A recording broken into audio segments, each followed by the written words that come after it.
Welcome back to our channel. இன்றைக்கி நம்ம சேனலில் சாஃப்டான ஃப்ளஃபியான சப்பாத்தி எப்படி பண்ணுறதுன்னு பார்க்கலாம். இதுக்கு நான் கோதுமை மாவு எடுத்திருக்கேன். கொஞ்சம் உப்பு சேர்த்துக்கிறேன். உப்பு சேர்த்துட்டு நான் இதை பிசைகிறதுக்கு மாவு பிசைகிறதுக்கு ஹாட் வாட்டர் யூஸ் பண்ணுறேன். என் கைக்கு சூடு தாங்குற அளவுக்கு சூடு நான் லைட்டாக தான் வச்சுருக்கேன். இந்த மாதிரி சூடு தண்ணி போட்டு நம்ம பிசைஞ்சு ஒரு 1 hour நம்ம இதை ஊற வைக்கிறதுனால மாவு ரொம்ப சாஃப்டாக வந்துடும்.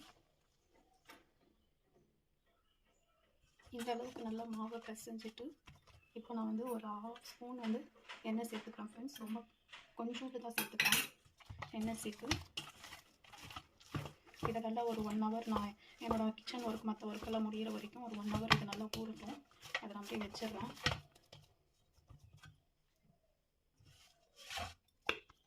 இந்த அளவுக்கு மாவு நல்லா பதமாக பிசைஞ்சிட்டு இது ஒரு 1 hourக்கு வைக்கிறேன் ஃப்ரெண்ட்ஸ். மாவு ரெடி ஆகிடுச்சு. இப்போ உருட்டிக்கலாம்.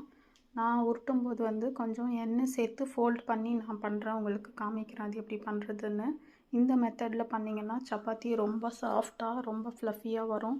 சின்ன குழந்தைங்க கூட ஈஸியாக சாப்பிடலாம். அந்தளவுக்கு ரொம்ப சாஃப்டாக பூ மாதிரி வரும் ஃப்ரெண்ட்ஸ். இந்த மாதிரி ரஃப்பாக உருட்டிட்டு நான் ஆயில் அப்ளை பண்ணிக்கிறேன்.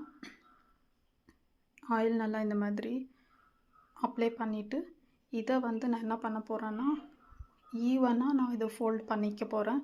இந்த மாதிரி ஃபோல்ட் பண்ணுறதுனால தான் ஃப்ரெண்ட்ஸ் நமக்கு அந்த 3 லேயர்ஸே வரும்.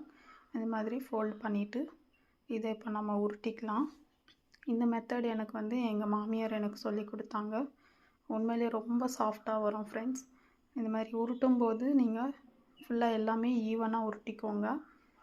எல்லா சைடும் ஈவனாக வர்ற மாதிரி நல்லா உருட்டிக்கோங்க.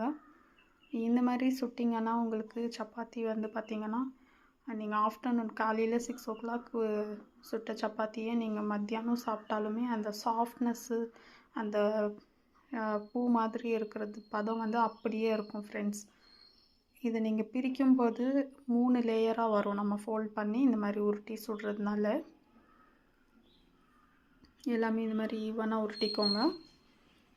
இந்த மாதிரி ஈவனாக உருட்டிட்டு இந்த உருட்டும் போது எனக்கு சப்பாத்தி டவா சூடாகிட்டுருக்கு. அது நல்லா சூடாகட்டும். நல்லா ஹீட் ஆனதுக்கப்புறமா இந்த சப்பாத்தியை போட்டு நம்ம சுடலாம் ஃப்ரெண்ட்ஸ். இந்த மாதிரி சப்பாத்தி சுடும்போது ஃபுல்லாக ஃப்ளஃபியாக வர வரைக்கும் வெயிட் பண்ணுங்கள். ஃப்ளஃபியாக வந்ததுக்கப்புறமா திருப்பி போட்டு எண்ணெய் சேர்த்துக்கோங்க. எண்ணெய் 2 சைடும் அப்ளை பண்ணிவிட்டு அடிக்கடி திருப்பிட்டே இருக்க வேண்டாம். 2 தடவை திருப்பி எண்ணெய் போட்டால் போதும். இந்த மாதிரி பண்ணிங்கன்னா சாஃப்டான சப்பாத்தி ரெடி ஆகிடுச்சு ஃப்ரெண்ட்ஸ். இந்த சப்பாத்தி ரொம்ப சாஃப்டாக இருக்கும். இப்போ பார்த்திங்கன்னா இதை நம்ம பிரித்து பார்த்தோம் அப்படின்னா இதில் 3 லேயர்ஸ் வரும்.